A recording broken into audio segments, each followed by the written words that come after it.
26-27 കാലഘട്ടം അതാണല്ലോ വിഷുബലം എന്ന് പറയുന്നതും വ്യാഴമാറ്റം എന്ന് പറയുന്നതൊക്കെ. അപ്പോൾ ഈ കാലഘട്ടം അവരെ സംബന്ധിച്ചിടത്തോളം എന്തുകൊണ്ടും നല്ല തന്നെയാണ്. എന്നാൽ നമസ്കാരം, അലക്സാഞ്ചന വ്ളോഗ്സിലേക്ക് എല്ലാവർക്കും സ്വാഗതം. ഇന്ന് നമ്മോടൊപ്പം ഉള്ളത് സുനിത വിഷ്ണുപുരമാണ്. മാമിൻ്റെ സ്ഥലം ട്രിവാൻഡ്രമാണ്. ആസ്ട്രോളജി അല്ലെങ്കിൽ ജ്യോതിഷത്തിൻ്റെ മേഖലയിൽ ഒരുപാട് നാളായിട്ട് അതിനെപ്പറ്റി വിശദമായിട്ട് പഠിക്കുകയും ആ മേഖലയിൽ പ്രവർത്തിച്ച് പോരുകയും ചെയ്യുന്നുണ്ട്. അപ്പം എനിക്കത് കുറേ കാലമായിട്ട് ഒരുപാട് ആൾക്കാരെ കൺസൾട്ട് ചെയ്യുന്ന വ്യക്തിയാണ്. മാമിൻ്റെ അടുത്തേക്ക് ഇപ്പം എല്ലാവരും നോക്കുന്ന പോലെ ഗ്രഹം നോക്കുക, അല്ലെങ്കിൽ എൻ്റെ സമയം നല്ലതാണോ മോശമാണോ, അല്ലെങ്കിൽ എന്താ ഓരോ മാറ്റങ്ങൾ വരുമല്ലോ, ഗ്രഹങ്ങളുടെ മാറ്റങ്ങൾ വരും. അപ്പം എനിക്ക് ഇനി അങ്ങോട്ടുള്ള കാലം നല്ലതാണോ, അല്ലെങ്കിൽ ഇപ്പം മോശ സമയമായതുകൊണ്ട് ഞാൻ എന്തൊക്കെ പരിഹാരങ്ങൾ ചെയ്യണം, ഇങ്ങനെയൊക്കെ ചോദിച്ചുകൊണ്ട് ഒരുപാട് ആൾക്കാർ വരാറുണ്ട്. അപ്പം ഈ ഒരു കാലഘട്ടം എന്ന് പറയുന്നത് ഇനിയിപ്പം വിഷു വരികയാണ്. അപ്പം ഒരുപാട് മാറ്റങ്ങൾ വരേണ്ട കാലമാണ്. എനിക്കത് വ്യാഴമാറ്റമാണ് പ്രധാനമായിട്ടും ഈ കാലഘട്ടത്തിൽ നമ്മൾ നോക്കുന്നത്. അപ്പം അതിനെപ്പറ്റി പറയുകയാണെങ്കിൽ ഓരോ കൂറുകാർക്ക് മാറ്റങ്ങൾ എങ്ങനെ സംഭവിക്കാം, അല്ലെങ്കിൽ വ്യാഴമാറ്റം എങ്ങനെയൊക്കെ ബാധിക്കാം, പൊതുവായിട്ട് പറയുകയാണെങ്കിൽ എന്തൊക്കെ കാര്യങ്ങൾ മാമിന് പറയാനുണ്ട്? ഇപ്പം മേടം രാശിക്കാരെ തൊട്ട് തന്നെ തുടങ്ങാം നമുക്ക്. ഇപ്പം മേടം രാശിയിലെ 2 നക്ഷത്രം അശ്വതി, ഭരണി, കാർത്തിക കാൽഭാഗം അടങ്ങിയ 2 നക്ഷത്രക്കാർക്ക് ഇപ്പോൾ മേടമാസം തുടങ്ങുമ്പോൾ മിഥുനം രാശിയിൽ 3ാമത്തെ രാശിയിൽ 9ാമത്തെ രാശിയാധിപതി 12ാം ഭാവാധിപതിയായ വ്യാഴം 3ാമത്തെ രാശിയിലാണ് നിൽക്കുന്നത്. അപ്പോൾ ഈ ഒരു സമയത്ത് നോക്കുമ്പോൾ ജൂൺ മാസം വരെയുള്ള കാലഘട്ടം നോക്കുമ്പോൾ, അതായത് 2026 ജൂൺ മാസം വരെ നോക്കുമ്പോൾ, അതായത് ഹയർ സ്റ്റഡീസിനൊക്കെ നല്ല തന്നെയാണ്. വിദേശത്ത് പോയി ഹയർ സ്റ്റഡീസ് ചെയ്യാൻ ഉദ്ദേശിക്കുന്ന ആൾക്കാർക്കും നല്ല തന്നെയാണെന്ന് പറയാൻ പറ്റും. അതുപോലെ 12ാമത്തെ രാശിയിലാണ് ശനി സഞ്ചരിക്കുന്നത്. അതായത് 7ര ശനിയുടെ ഫസ്റ്റ് ഫേസാണ് അവർക്ക് നടക്കുന്നത്. കർമാധിപതിയായ ഗ്രഹം 11ാമത്തെ രാശിയാധിപതിയായ ഗ്രഹം 12ാമത്തെ രാശിയിൽ സഞ്ചരിക്കുന്ന സമയമാണ്. അപ്പോൾ ഇതിൽ പോസിറ്റീവായിട്ടും നെഗറ്റീവായിട്ടും കുറച്ച് കാര്യങ്ങൾ പറയേണ്ടി വരും. അതിൽ പോസിറ്റീവായിട്ടുള്ള കാര്യം എന്ന് വെച്ചാൽ വിദേശത്തൊക്കെ ജോലി ചെയ്യുന്ന ആൾക്കാർക്ക് നല്ല തന്നെയാണ്, കുഴപ്പമില്ല. പിന്നെ അതുപോലെ പല കാര്യങ്ങൾ നെഗറ്റീവായിട്ടുള്ള കാര്യം എന്ന് വെച്ചാൽ 12ൽ വ്യാഴം സഞ്ചരിക്കുന്ന സമയത്ത് ഒന്നാമത്തെ ഈ മേടം രാശിക്കാരെ പറയുന്നത് ധനത്തിന് സ്ഥിരത്വം ഇല്ലാത്ത ആൾക്കാരാണ് പൊതുവിൽ. അപ്പോൾ ഈ 12ാമത്തെ രാശിയാധിപതി 3ൽ സഞ്ചരിക്കുമ്പോഴും 12 ശനി സഞ്ചരിക്കുമ്പോഴും ഇവർക്ക് കുറച്ച് എക്സ്പെൻസ് കൂടാം, കടബാധ്യതകൾ കൂടാം. ലോങ് ടേം ആയിട്ട് ചിലപ്പോൾ ഈ ഒരു സമയത്ത് അവർ എന്തെങ്കിലും ലോൺ എടുത്ത് വീട് വെക്കുകയോ ലോൺ എടുത്ത് വാഹനം വാങ്ങും. അപ്പോൾ ഒരു 7 ചിലവ് കൂടുന്നൊരവസ്ഥ എന്തെങ്കിലും ഒരു പക്ഷേ അതിന് പോസിറ്റീവായിട്ടെന്ന് വേണമെങ്കിൽ പറയാം നമുക്ക്. ആ കാലഘട്ടത്തിൽ നടക്കുന്നുണ്ടല്ലോ. അതെ, ഒരു അസറ്റായിട്ട് അവർ ചിലപ്പോൾ കൺവേർട്ട് ചെയ്യുകയാണെങ്കിൽ അത് നല്ല തന്നെയായിരിക്കും. പക്ഷേ ആ കാലഘട്ടത്തിൽ വരുന്ന ഒരു ഫൈനാൻഷ്യൽ സ്ട്രെസ് അവർ അനുഭവിക്കേണ്ടി വരും. പക്ഷേ ഈ പറയുന്ന ഫൈനാൻഷ്യൽ സ്ട്രെസ്സിന് 2026 ജൂൺ മാസം കഴിയുമ്പോൾ അതിനൊരു റിലീഫ് ഉണ്ടാവും. അതായത് ഇൻകം വരും, അത് സോഴ്സ് ഓഫ് ഇൻകം അവിടെ ഉണ്ടായിരിക്കും. അതുപോലെ തന്നെ ഈ കടബാധ്യതകളെ പരിഹരിക്കാനും അവർക്ക് കഴിയും. ഇപ്പോൾ വീടൊക്കെ വെക്കാനായിട്ടൊക്കെ ലോൺ എടുത്തിട്ടുള്ള ആൾക്കാരൊക്കെ ആണെങ്കിലും ആ വീടൊക്കെ നന്നായിട്ട് തന്നെ കംപ്ലീറ്റ് ചെയ്യാൻ പറ്റും. വിദേശത്തൊക്കെ പോയിട്ട്, അതായത് 12ാമത്തെ രാശിയാധിപതി 4 സഞ്ചരിക്കുകയാണ് ജൂൺ മാസം തൊട്ട്. അപ്പോൾ വിദേശത്തൊക്കെ പോയിട്ട് വീട് വാങ്ങാനായിട്ടൊക്കെ ശ്രമിക്കുന്ന ആൾക്കാരുണ്ടാവില്ലേ, അവർക്കൊക്കെ നല്ലതാണ്. അതുപോലെ ക്ഷേത്രത്തിനോ ആരാധനാലയത്തിനോ അടുത്തായിട്ടൊക്കെ വീട് പണിയുന്ന ആൾക്കാർക്കും നല്ലതാണ്. അത് ആ ക്ഷേത്രത്തിന് ഇപ്പോൾ പ്രോപ്പർട്ടി വാങ്ങാനായിട്ടൊക്കെ ഉദ്ദേശിക്കുന്ന ആൾക്കാരാണെങ്കിൽ ജൂൺ മാസത്തിന് ശേഷം വാങ്ങുന്നുണ്ടെങ്കിൽ, ശേഷം വാങ്ങുകയാണെങ്കിൽ എന്തെങ്കിലും ക്ഷേത്രത്തിനോ ആരാധനാലയത്തിനോ അടുത്തായിട്ട്, അതായത് ഈ 4ാം ഭാവത്തിൽ വ്യാഴം സഞ്ചരിക്കുമ്പോൾ ആന, കുതിര, തേര്, കാലാള്, ചതുരംഗപ്പട വാദ്യഘോഷങ്ങളോ മന്ത്രോച്ചാരണങ്ങളോ ഗൃഹാങ്കണത്തിൽ നിന്നാൽ കേൾക്കാൻ കഴിയണം എന്ന് പറയുന്നുണ്ട്. അപ്പോൾ അതുകൊണ്ട് തന്നെ ഏതെങ്കിലും ക്ഷേത്രത്തിനോ ആരാധനാലയത്തിനോ അല്ലെങ്കിൽ ഏതെങ്കിലും കുറച്ച് നല്ല ഒരു സൊസൈറ്റിയിലോ, ഇപ്പോൾ നമ്മളിപ്പോൾ വില്ല പ്രൊജക്ട്സ് ഒക്കെ ഉണ്ടാവില്ലേ, നല്ലൊരു ഗ്രൂപ്പിൻ്റെ ഇടയിലോ ജീവിക്കാനായിട്ടുള്ള ഒരു യോഗമുള്ള സമയമാണ് 2026 ജൂൺ മാസം മുതലുള്ള ഒരു വർഷക്കാലം 2027 വരെയുള്ള കാലഘട്ടം എന്ന് പറയാൻ പറ്റും. അപ്പോൾ അതുകൊണ്ട് തന്നെ അസറ്റുകളായിട്ടൊക്കെ കൺവേർട്ട് ചെയ്യുന്നത് ഈ സമയത്ത് എന്തുകൊണ്ടും നല്ലതായിരിക്കും എന്ന് പറയാം. പിന്നെ ഹയർ സ്റ്റഡീസിന് നല്ല തന്നെയാണ്. ഇപ്പോൾ നിലവിൽ അമ്മയുടെ ആരോഗ്യപരമായിട്ടുള്ള വിഷയങ്ങളോ പ്രായമായി 12ാം ഭാവത്തിൽ ശനി സഞ്ചരിക്കുന്നതുകൊണ്ട് തന്നെ പ്രായമായ ആൾക്കാരൊക്കെ വീട്ടിലുണ്ടെങ്കിൽ അവർക്കൊക്കെ എന്തെങ്കിലുമൊക്കെ ആരോഗ്യ പ്രശ്നങ്ങളൊക്കെ അലട്ടാൻ സാധ്യതയുള്ളൊരു സമയമാണ്. എന്നാൽ ഈ 2026 ജൂൺ മാസത്തിന് ശേഷം മെയ് തൊട്ട് ജൂൺ മാസം വരെ ഉള്ളൂ ആ ഒരു സ്ട്രെസ്സ് വരുന്നത്. അത് കഴിയുമ്പോൾ തൊട്ട് ജൂൺ മാസം തൊട്ടുള്ള സമയത്ത് 4-ാം ഭാവം മാതൃഭാവമായതുകൊണ്ടും 4-ാം ഭാവം നമ്മുടെ ചെസ്റ്റ് ഏരിയ ആയതുകൊണ്ടും അത്തരത്തിലുള്ള വിഷയങ്ങളും പ്രശ്നങ്ങളുള്ള ആൾക്കാർക്കും ദോഷപരിഹാരമാണെന്ന് പറയാൻ പറ്റും. എന്നാൽ 5-ാമത്തെ രാശിയിൽ കേതു സഞ്ചരിക്കുന്നുണ്ട്. അപ്പോൾ 4-ാം ഭാവത്തിൽ സഞ്ചരിക്കുന്ന വ്യാഴം ഉച്ചനായിട്ടാണ് സഞ്ചരിക്കുന്നത്. 5-ാം ഭാവത്തിൽ കേതു സഞ്ചരിക്കുമ്പോൾ 5-ാം ഭാവം സന്താന ഭാവമാണ്, ക്രിയേറ്റീവായിട്ടുള്ള ഏരിയ ആണ്, സ്പൗസിനോടുള്ള റൊമാൻറ്റിക് അറ്റാച്ച്മെൻ്റ് ആണ്. ഇതൊക്കെയാണ് 5-ാമത്തെ രാശി കൊണ്ട് ചിന്തിക്കാവുന്നത്. ഈ 5-ാമത്തെ രാശിയിൽ കേതു നിൽക്കുമ്പോൾ ഇപ്പോൾ ചിലർ പറയില്ല പോസ്റ്റ് പാർട്ടം ഡിപ്രഷൻ എന്നൊക്കെ പറയുന്ന പരിപാടി കേട്ടിട്ടില്ല. ഇങ്ങനെയൊക്കെയുള്ള വിഷയങ്ങൾ സംഭവിക്കാൻ സാധ്യതയുള്ള ഒരു കാലഘട്ടമാണ്. എന്നാൽ ഈ വിഷയങ്ങൾക്ക് ഒരു പരിഹാര യോഗം സന്താനകാരകനായ വ്യാഴം ഉച്ചനായി സഞ്ചരിക്കുന്നതുകൊണ്ട്, ആ കാലഘട്ടത്തിൽ സഞ്ചരിക്കുന്നതുകൊണ്ട് അത്തരത്തിലുള്ള ദോഷവിഷയങ്ങൾ വന്നാൽ പോലും പരിഹരിച്ചു പോകാൻ കഴിയും ആ സമയത്ത്. അപ്പോൾ അതുപോലെ തന്നെ അടുത്ത പോസിറ്റീവായിട്ടുള്ളൊരു വിഷയം എന്ന് പറയുന്നത് 7 ശനിയുടേതായ ദോഷവിഷയങ്ങൾ 2026 ജൂൺ മാസം മുതൽ ഉണ്ടാകില്ല. കാരണം വ്യാഴത്തിൻ്റെ രാശിയായ മീനം രാശിയിൽ ശനിയെ തന്നെ വീക്ഷിക്കുന്നത് കൊണ്ട് അങ്ങനെ അത്തരത്തിലുള്ള ദോഷവിഷയങ്ങൾ കുറവായിരിക്കും. എന്തുകൊണ്ടാണ് എന്ന് ചിന്തിക്കാം. കാരണം ലക്ഷം ദോഷാൽ ഹന്തി എന്ന് വെച്ചാൽ ലക്ഷം ദോഷങ്ങളുണ്ടെങ്കിലും അതിനെ പരിഹരിക്കാനുള്ള പരിഹാര യോഗം വ്യാഴത്തിനുണ്ട്. അതുകൊണ്ട് തന്നെ വ്യാഴത്തിൻ്റെ വീക്ഷണം 7-ര ശനി, കണ്ടകശനി, അഷ്ടമശനി കാലഘട്ടങ്ങളിലൂടെ കടന്നു പോകുന്ന നക്ഷത്രക്കാർക്ക് ഉണ്ടാകില്ല 2026 ജൂൺ ടു 2027 പകുതി വരെ. ഇതാണ് മേഡം രാശിക്കാരെ കുറിച്ച് പറയാനായിട്ട് പറ്റുന്നത്. വിശദമായിട്ട് തന്നെ അവർക്ക് മനസ്സിലായി കാണും തോന്നുന്നു. അപ്പോൾ പിന്നെ ഉള്ളത് 12-ാമത്തെ രാശിയാധിപതി 9-ാം ഭാവാധിപതി. അപ്പം ഈ ഫോറിൻ കൺട്രീസിലൊക്കെ സെറ്റിൽ ചെയ്യാൻ PR-ഉമായിട്ട് റിലേറ്റഡ് ആയിട്ടുള്ള കാര്യങ്ങൾ, അതിലുള്ള സ്ട്രെസ്സൊക്കെ അനുഭവിക്കുന്ന ആൾക്കാർക്കും ജൂൺ മാസത്തിന് ശേഷം ഇത്തരത്തിലുള്ള പ്രശ്നങ്ങളൊക്കെ സോൾവ് ആയി കിട്ടുകയും ചെയ്യും എന്നുള്ളതാണ്. പിന്നെ റിസർച്ച് സ്റ്റഡീസ് ചെയ്യുന്ന ആൾക്കാർക്കും ഈ കാലഘട്ടം നല്ലതാണ്. റിസർച്ചിനും ചെയ്യുന്ന ആൾക്കാർക്കും നല്ലതായിട്ട് തന്നെ പറയാൻ പറ്റും. അതാണ് ഇടവം രാശി. കാർത്തിക മുക്കാൽ ഭാഗം, രോഹിണി മകയിരത്തിൻ്റെ അരഭാഗവും ചേർന്നതാണ് ഇടവം രാശിക്കാർ. ഇടവം രാശിക്കാർ എപ്പോഴും ഒരു നിസ്വാർത്ഥമായി ഒരുപാട് സ്നേഹിക്കുന്നവരോട് നോ പറയാൻ മടിക്കുന്ന ആൾക്കാരാണ് ഇടവം രാശിക്കാർ. അതായത് ഭയങ്കര ഹാർഡ് വർക്കിംഗ് ആണ്. എന്നാൽ ഇവരെ ഇമോഷണലി ലോക്ക് ചെയ്യാൻ പറ്റുന്ന ആൾക്കാരാണ് ഇടവം രാശിക്കാർ. ചന്ദ്രൻ ഉച്ചനായി നിൽക്കുന്ന ഒരു മാതൃഭാവം അവരിൽ കൂടുതലായിരിക്കും മറ്റുള്ളവരോട്. ഒരു സിമ്പതി കൂടുതലുള്ള ആൾക്കാരാണ്. അത് ഈ കർക്കിടകം ജന്മരാശിക്കൂറുകാരും അങ്ങനെയാണ്, ഇടവം രാശിക്കാരും അങ്ങനെയാണ്.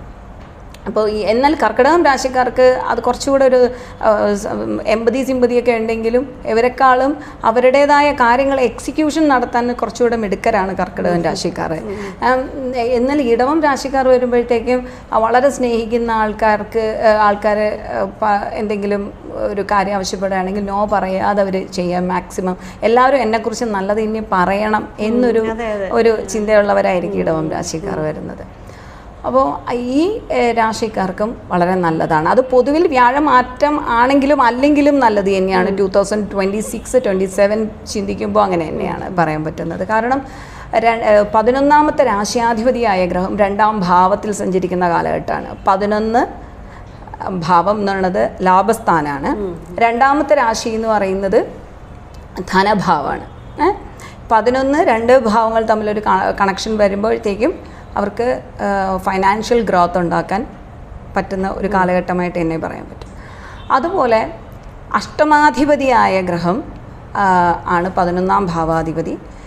അത് 2-ാം ഭാവത്തിൽ നിൽക്കണം. അഷ്ടമാധിപതി അവർക്കും ഈ റിസർച്ചുമായിട്ടൊക്കെ കണക്ട് ചെയ്തിട്ടുള്ള കാര്യങ്ങളൊക്കെ നല്ലതായിട്ട് തന്നെ പോകാൻ പറ്റും. അതുപോലെ കരിയർ ഗ്രോത്ത് ഉണ്ടാക്കാൻ പറ്റുന്ന സമയമാണ്. കാരണം എന്തുകൊണ്ടാണെന്ന് ചോദിച്ചാൽ കർമ്മഭാവാദി 9, 10, 11 ഭാവങ്ങൾ തമ്മിൽ അവിടെ ഒരു കണക്ഷൻ വരുന്നുണ്ട്.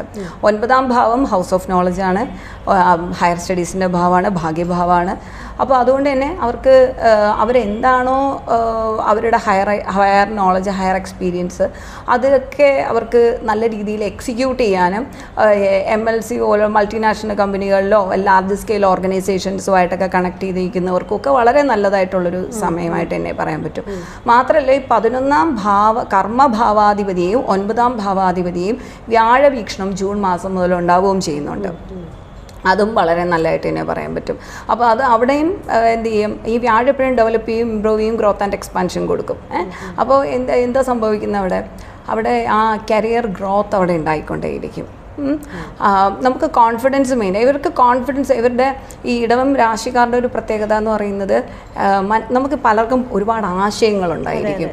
പക്ഷേ അത് എങ്ങനെ പറയണം എന്നറിയാത്ത ഇഷ്ടംമാതിരി ആൾക്കാരുണ്ടായിരിക്കും. പക്ഷേ ഇവരെ മനസ്സിലെ ആശയങ്ങൾ കൃത്യമായി പ്രകടിപ്പിക്കാൻ കഴിയുന്ന ആൾക്കാരാണ് ഇടവം ജന്മരാശിക്കാർ. അത് മാത്രമല്ല, ഈ ഹാർഡ് വർക്ക് ചെയ്താൽ എൻ്റെ റിസൾട്ട് കിട്ടുന്നില്ല എന്ന് പലപ്പോഴും തോന്നാറുണ്ടെന്ന് തോന്നുന്നു അല്ലേ ഈ രാശിക്കാർ? അതെന്ന് വെച്ചാൽ നമുക്കൊരു ലിമിറ്റ് ഇല്ലേ കാര്യങ്ങൾ ചെയ്യുന്നതിന്. ലിമിറ്റിനപ്പുറം നിന്ന് കാര്യങ്ങൾ ചെയ്തിട്ട് റിസൾട്ട് മീൻസ് ഇപ്പം ഒരു ഓഫീസിൽ നമ്മുടെ ജോബ് റെസ്പോൺസിബിലിറ്റി ഉണ്ട്, അതിനപ്പുറമുള്ള ആത്മാർത്ഥത കൊടുത്ത് വരുമ്പോഴത്തേക്കും നമുക്ക് തോന്നുന്ന ഒരു ഡിസപ്പോയിൻമെൻ്റ് ആണ്. അപ്പോൾ അതിനപ്പുറമുള്ള ഒരു കാര്യം ചെയ്യരുത്. അവിടെ നമ്മളെ ജോബ് റെസ്പോൺസിബിലിറ്റി എന്താണോ അത് മാത്രം ചെയ്താൽ മതി. മനസ്സിലായില്ലേ? അതിപ്പോൾ ഫാമിലിയിലായാലും അത്രയും ഇത് കൊടുത്ത് വരുമ്പം നമുക്ക് തിരിച്ച് കിട്ടുന്നില്ല. ഇപ്പം നമ്മളിപ്പം സ്ഥിരമായിട്ട് ഒരാളിനൊരു കാര്യം കൊടുക്കണമെങ്കിൽ പിന്നെ അത് അവരുടെ അവകാശമായി മാറും. മനസ്സിലായോ? അപ്പോൾ എന്നിട്ട് ഇവർ ഡിസപ്പോയിൻറ്റഡ് ആവും. പക്ഷേ ഇവരുടെ ഡിസപ്പോയിൻമെൻറ്റ്സിനെ കുറിച്ച് ഇവർ ആദ്യം പ്രകടിപ്പിക്കില്ല ആരോടും. ആരും ഇവരുടെ കാര്യത്തെക്കുറിച്ച്, ഇവരുടെ ഇമോഷൻസിനെ കുറിച്ച് ഇവർ മറ്റുള്ളവരുടെ ഇമോഷൻസിനെ കുറിച്ചല്ലേ ചിന്തിക്കുന്നത്. ഇവരുടെ ഇമോഷൻസിനെ കുറിച്ച് പലപ്പോഴും ചിന്തിക്കാറില്ലല്ലോ. അതാണ് ഈ ഇടവം രാശിയുടെ ഒരു പ്രത്യേകത എന്ന് പറയുന്നത്. അപ്പോൾ അതുപോലെ ഇടവം രാശിക്കാർക്ക് ഈ വർഷം 2026-27 കാലഘട്ടം, അതാണല്ലോ വിഷുബലം എന്ന് പറയുന്നതും വ്യാഴമാറ്റം എന്ന് പറയുന്നതൊക്കെ. അപ്പോൾ ഈ കാലഘട്ടം അവരെ സംബന്ധിച്ചിടത്തോളം എന്തുകൊണ്ടും നല്ല തന്നെയാണ്. എന്നാൽ ഈ 4ാമത്തെ രാശിയിലോട്ട് കേതു നിൽക്കുന്നുണ്ട്. കർമ്മഭാവത്തിലെ രാഹു നിൽക്കുന്നുണ്ട്. 10ലെ രാഹു നല്ലതാണ് പൊതുവിൽ. കർമ്മഭാവം, ഉപജയഭാവങ്ങളിൽ നിൽക്കുന്ന രാഹു എപ്പോഴും നല്ലതാണ്. അത് ബ്ലോഗിംഗ് ഒക്കെ ചെയ്യുന്ന ആൾക്കാർക്ക് ഒക്കെ നല്ലതായിരിക്കും കർമ്മഭാവത്തിൽ പിന്നെ രാഹു നിൽക്കുന്നത് ഇടവം രാശിക്കാർക്ക്. അതുപോലെ പിന്നെ കെമിക്കലുമായിട്ട് റിലേറ്റഡ്, മെഡിക്കല്, കെമിക്കല്, പെട്രോളിയം ഒക്കെ ഇപ്പോൾ കത്തിക്കൊണ്ടിരിക്കുക. ആസ്ട്രോളജി റിലേറ്റഡ് ആയിട്ട് നിൽക്കുന്നവർക്കും കുഴപ്പമില്ലാത്ത തന്നെയാണ്. അതൊക്കെ വ്ളോഗ് ചെയ്യുന്നവർക്ക് നല്ല തന്നെയാണ്, ആസ്ട്രോളജി റിലേറ്റഡ് ആയിട്ടുള്ള കാര്യങ്ങൾ നിൽക്കുന്നവർക്ക്.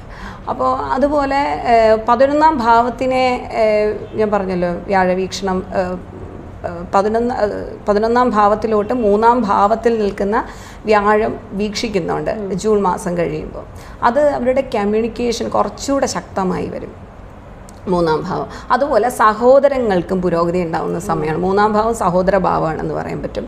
അവരുടെ റിട്ടേൺ കമ്മ്യൂണിക്കേഷൻ, വെർബൽ കമ്മ്യൂണിക്കേഷൻ, സഹോദരങ്ങൾ, അതുപോലെ ഓൺട്രപ്രണർഷിപ്പ്, അതായത് 3ാം ഭാവം നമ്മുടെ സ്കില്ല്, കറേജ്, എനർജി, ഓൺട്രപ്രണർഷിപ്പൊക്കെ എന്ന് 3ാം ഭാവം കൊണ്ട് ചിന്തിക്കാവുന്നതാണ്.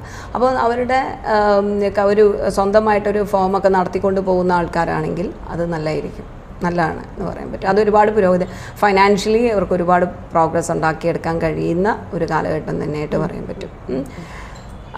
അതുപോലെ എന്നാൽ 4ാം ഭാവത്തിൽ കേതു സഞ്ചരിക്കുന്നത് കൊണ്ട് തന്നെ ഇവർക്ക് വീട് പണിയൊക്കെ ചിലപ്പോൾ ബ്ലോക്കായി പോകാനോ അല്ലെങ്കിൽ അവരുടെ നിലവിലെ വീട് വേണ്ടത്ര രീതിയിൽ സംരക്ഷിക്കാതിരിക്കാനോ സാധ്യത വളരെ കൂടുതലാണ്. ചിലപ്പോൾ വിദേശത്തൊക്കെ വീടൊക്കെ അടച്ചിട്ടിട്ട് വിദേശത്തൊക്കെ പോയി നിൽക്കുന്നവരുണ്ടാവാം ഇഷ്ടംമാതിരി.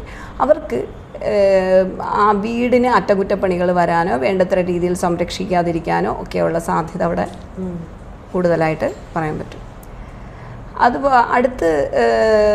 എന്നാൽ അതുപോലെ തന്നെ അമ്മയ്ക്ക് കുറച്ച് അമ്മയുടെ ആരോഗ്യപരമായ കാര്യങ്ങൾ ശ്രദ്ധിക്കേണ്ടതാണ് 2026-ലും 27-ലും ഇടവം രാശിക്കാർക്ക് എന്ന് പറയും. കാരണം 4ാം ഭാവത്തിൽ കേതു സഞ്ചരിക്കുന്നത് കൊണ്ട് തന്നെ. പിന്നെ അടുത്ത് വരുന്നത് മിഥുനം ജന്മരാശിക്കൂറുകാരാണ്. അടുത്ത നമുക്ക് മിഥുനക്കൂറിലേക്ക് പോവാം. മിഥുനക്കൂറ് വരുന്നത് മകേരത്തിൻ്റെ അരഭാഗം, തിരുവാതിര, പുണർദത്തിൻ്റെ 1/4 ഭാഗം അടങ്ങിയതാണ്. മിഥുനം രാശിക്കാർക്ക് 2ാമത്തെ രാശിയിലാണ് വ്യാഴം സഞ്ചരിക്കുന്നത് ജൂൺ മാസം മുതൽ. എന്നാൽ ജൂൺ മാസം വരെയുള്ള സമയത്ത് മിഥുനം രാശി തന്നെയാണ് വ്യാഴം നിൽക്കുന്നത്. കർമാധിപതിയായ ഗ്രഹം ജന്മരാശിയിൽ സഞ്ചരിക്കുന്ന സമയം, ആ സമയം കർമ്മ മേഖലയിലുള്ളവർക്ക് നല്ല തന്നെ, കർമ്മരംഗം നല്ല തന്നെയാണ്. ടീച്ചിങ്, പ്രീച്ചിങ്, കൗൺസിലിംഗ് ഏരിയ, അതായത് ബുധൻ്റെ രാശിയല്ലേ. ബുധനെ പൊതുവിൽ പഠിത്തത്തിൻ്റെ, വിദ്യാഭ്യാസത്തിൻ്റെ ആളാണ്. അതുപോലെ ആ ബുധൻ്റെ രാശിയിൽ വ്യാഴം വന്ന് നിൽക്കുമ്പോഴത്തേക്ക് ടീച്ചിങ്, പ്രീച്ചിങ്, കൗൺസിലിംഗ് ഏരിയയിൽ വർക്ക് ചെയ്യുന്ന ആൾക്കാർക്ക് നല്ല തന്നെയാണ്. അതുപോലെ ബുക്സുമായിട്ട് കണക്ട് ചെയ്ത് അതുമായിട്ട് റിലേറ്റഡ് ആയിട്ടുള്ള റൈറ്റേഴ്സ്, ബുക്ക് സ്റ്റോളുകൾ നടത്തുന്ന ആൾക്കാർ, അതുപോലെ അത് ജലരാശിയാണ് കർമ്മം. അപ്പോൾ അത് ലോജിസ്റ്റിക്സ് ഒക്കെ ഇപ്പം തകിടം മറിഞ്ഞിരിക്കുകയാണ്. പക്ഷേ പൊതുവേ നമ്മൾ ഒരു വ്യക്തിയുടെ ഒരു പ്രഡിക്ഷൻ കൊടുക്കുമ്പം ലോകത്തിൻ്റെത് നോക്കുമ്പോൾ വേറൊരു രീതി, വേറൊരു ആംഗിളിലാണ് നോക്കേണ്ടത്. അല്ലാതെ നമ്മൾ നോക്കുമ്പോഴേക്കും ഈ ലോജിസ്റ്റിക് റിലേറ്റഡ് ആയിട്ടുള്ള കാര്യങ്ങൾ ജലവുമായി, ഇപ്പോൾ ഹോട്ടൽ ബിസിനസ് പറയേണ്ടി വരും. ഹോട്ടൽ ബിസിനസ് ചെയ്യുന്ന ആൾക്കാർ ഇവർക്കൊക്കെ നല്ലത് തന്നെയാണ്. അപ്പോൾ കർമ്മഭാവത്തിലല്ലേ ശനി, കണ്ടക ശനി അല്ലേ എന്നൊക്കെ ചോദിക്കാം. ശരിയാണ്. പക്ഷേ ആ ശനി 10ാമത്തെ രാശിയിൽ, അതായത് അഷ്ടമാധിപതിയായ ഗ്രഹം 9ാം ഭാവാധിപതിയായ ഗ്രഹം കർമ്മഭാവത്തിൽ നിൽക്കും. കർമ്മഭാവാധിപതിയായ ഗ്രഹം കർമ്മഭാവത്തെ വീക്ഷിക്കുകയും ചെയ്യുന്നൊരു കാലഘട്ടം ആയതുകൊണ്ട് തന്നെ ആ സമയത്ത് റിസർച്ച് ചെയ്യുന്നവർക്കും ഹയർ സ്റ്റഡീസ് ചെയ്യുന്നവർക്കും, അതുപോലെ ചിലർ പറയില്ലേ നമുക്ക് ആ പഠിച്ച മേഖലയായിട്ട് പൊരുത്തപ്പെടുന്നതല്ല എൻ്റെ മേഖല, അങ്ങനെ ആ മേഖലയിൽ റീച്ച് ചെയ്യാൻ വേണ്ടിയിട്ടും ഒരു തൊഴിൽപരമായി ഉയർച്ച ഉണ്ടാക്കാൻ വേണ്ടിയിട്ടും, അപ്പോൾ അവിടെ ശനി വരുന്ന് നിൽക്കുന്നില്ലേ, അതെങ്ങനെ ശരിയാകും എന്ന് ചിന്തിക്കാം. ശരിയാണ്. അവിടെ കുറച്ച് സ്ലോ ഡൗൺ ആണ്, ഒരുപാട് ഹാർഡ് വർക്ക് ചെയ്യേണ്ടി വരും. അവിടെ നിന്ന് ഒരു ട്രാൻസ്ഫർമേഷൻ കൊടുക്കും. കാര്യം എന്തുകൊണ്ടാണ്? അഷ്ടമാധിപതിയല്ലേ 10ൽ നിൽക്കുന്നത്. അവിടെ IT പ്രൊഫഷണൽസിന് നല്ലതാണ്. 8 എന്ന് പറയും ഹിഡൻ ആയിട്ടുള്ള കാര്യങ്ങളുമായിട്ട് കണക്ട് ചെയ്തിട്ടുള്ള, അത് റിസർച്ച് ചെയ്യുന്ന ആൾക്കാർ, അതുപോലെ IT മേഖലയിൽ, ഇൻവെസ്റ്റിഗേഷൻ റിലേറ്റഡ് മേഖലയിൽ വർക്ക് ചെയ്യുന്ന ആൾക്കാർക്ക് അവർക്കൊക്കെ നല്ലതായിട്ട് തന്നെ വരും എന്ന് പറയാം.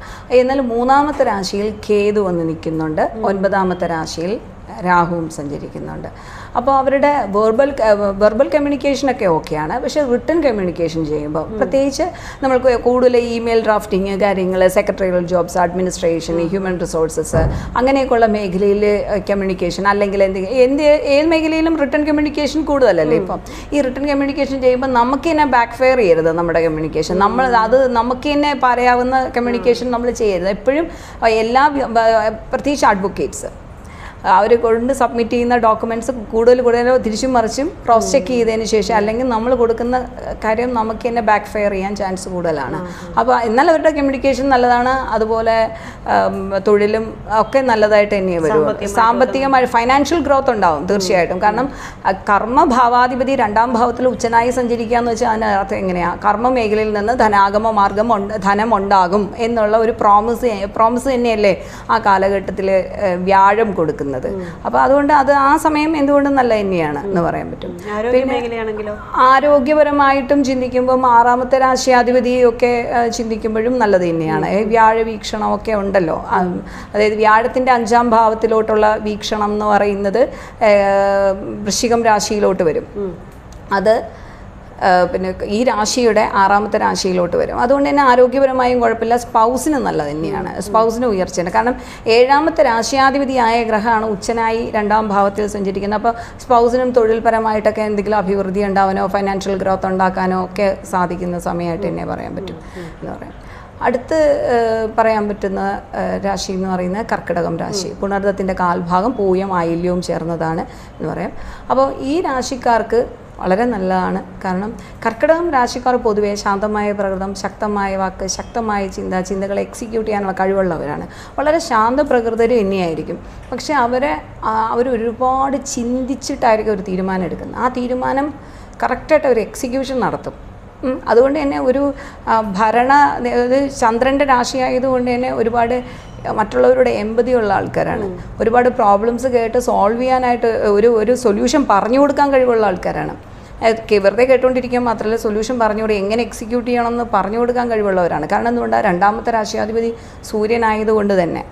പക്ഷേ ഈ സമയത്ത് അവരുടെ വെർബൽ കമ്മ്യൂണിക്കേഷൻ ശ്രദ്ധിക്കണം. അവർക്ക് എല്ലാ തരത്തിലുള്ള ഗ്രോത്തൊക്കെ ഉണ്ട്, കരിയർ ഗ്രോത്തും പിന്നെ പഠന കാര്യത്തിലും ഒക്കെ ഗ്രോത്തുള്ള ആൾക്കാർ. പക്ഷേ അവരുടെ ഫാമിലി റിലേഷൻഷിപ്പ്, അതുപോലെ തന്നെ അവരുടെ കമ്മ്യൂണിക്കേഷന്, കുടുംബത്തിനകത്ത് സംസാരിക്കുന്നത്, എന്തെങ്കിലും പറയുന്നത്, അതെ 2ാം ഭാവത്ത് കേതു നിൽക്കുമ്പോൾ നമുക്ക് ആ സംസാരം ഒരുപാട് തെറ്റിദ്ധാരണകൾ വരാം.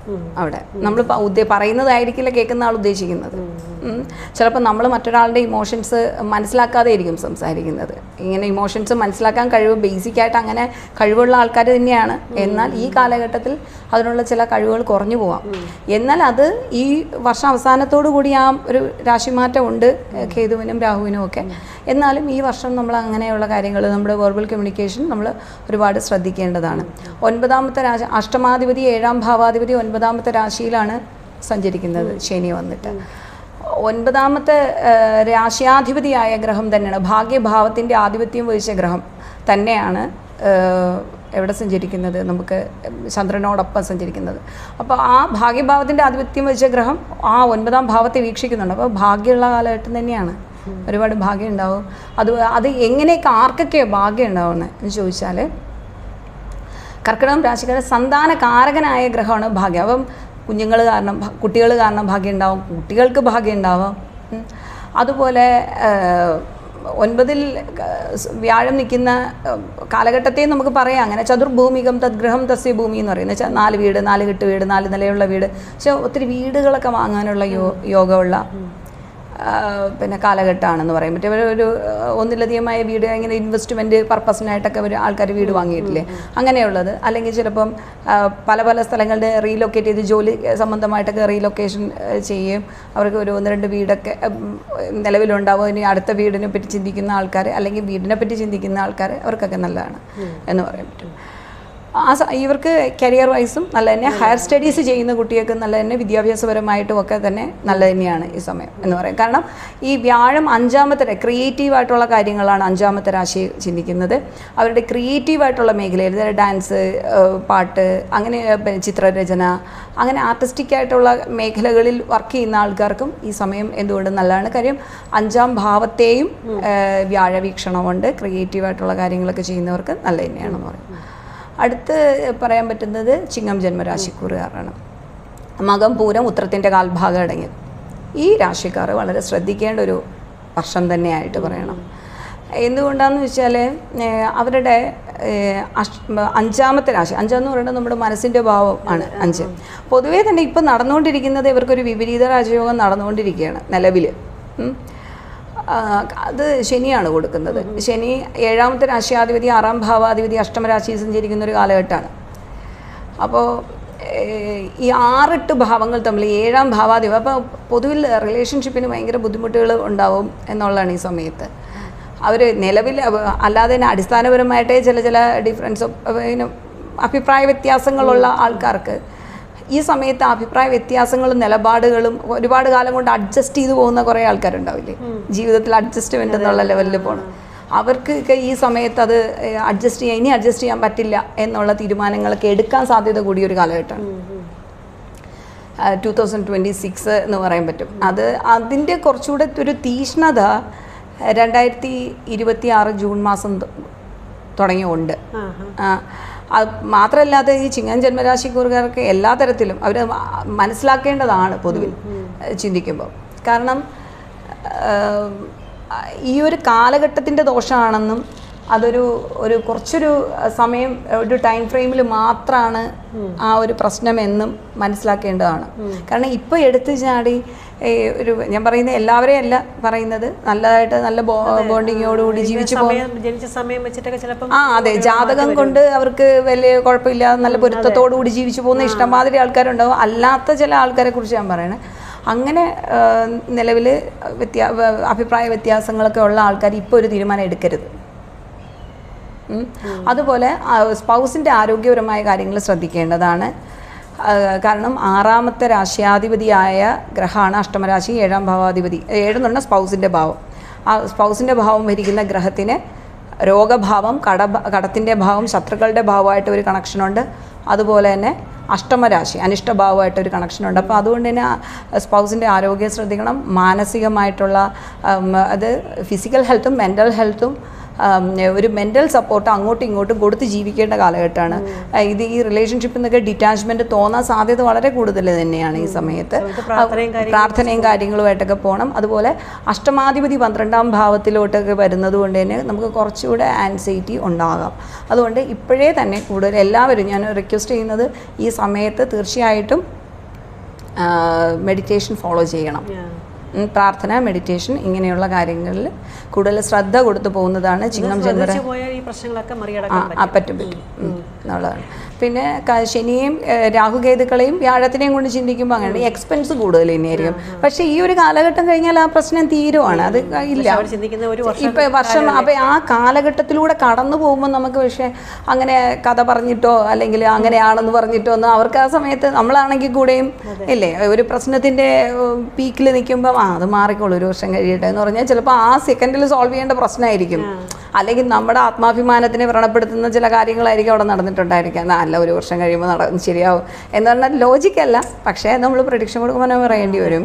പിന്നെ കുറച്ചൊരു ഇതൊക്കെ മുൻകൂട്ടി അറിഞ്ഞാൽ ഒരു കുഴി ചാടുന്നതിന് മുമ്പ് കുഴിയുണ്ടേ എന്ന് പറഞ്ഞാൽ അത് ശ്രദ്ധിച്ച് അത്രയേ ഉള്ളൂ. അപ്പം അതിന് മുന്നേ ആയിട്ട് നമ്മുടെ ഇപ്പോൾ ഒരു സന്തോഷമായിട്ടിരിക്കുന്ന ഒരാൾ എടുക്കുന്ന തീരുമാനവും സങ്കടപ്പെട്ടിരിക്കുന്ന ഒരാൾ എടുക്കുന്ന തീരുമാനവും അല്ലെങ്കിൽ അമിത സന്തോഷത്തിലും അമിത ദുഃഖത്തിലും എടുക്കുന്ന തീരുമാനങ്ങൾ പലപ്പോഴും തെറ്റാണ് അല്ലേ. മനസ്സ് ശാന്തമാക്കിയിരിക്കുമ്പോൾ എടുക്കുന്ന തീരുമാനമാണ് നല്ലത്. അതുകൊണ്ടാണ് മനസ്സിനെ ശാന്തമാക്കാൻ മെഡിറ്റേഷൻ ചെയ്യാൻ പറഞ്ഞത്.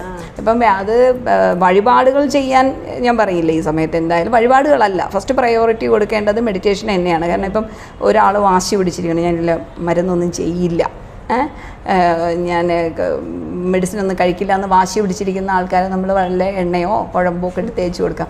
അതുപോലെയാണ് റെമഡീസ്. മരുന്നും കഴിച്ച് നമ്മുടെ ലൈഫ് സ്റ്റൈലൊക്കെ ശരിയാക്കി പോണ പോലെയാണ് മെഡിറ്റേഷൻ. അപ്പോൾ ആ ഒരു തിരിച്ചറിവുണ്ടായി അതിൻ്റെ പിന്നാലെ പോകുന്നതാണ് ഈ സമയത്ത് എന്തുകൊണ്ടും നല്ലത്. ശ്രദ്ധിക്കേണ്ട യോഗയൊക്കെ നോക്കി വളരെ നന്നായിരിക്കും. ഓക്കെ. അപ്പോൾ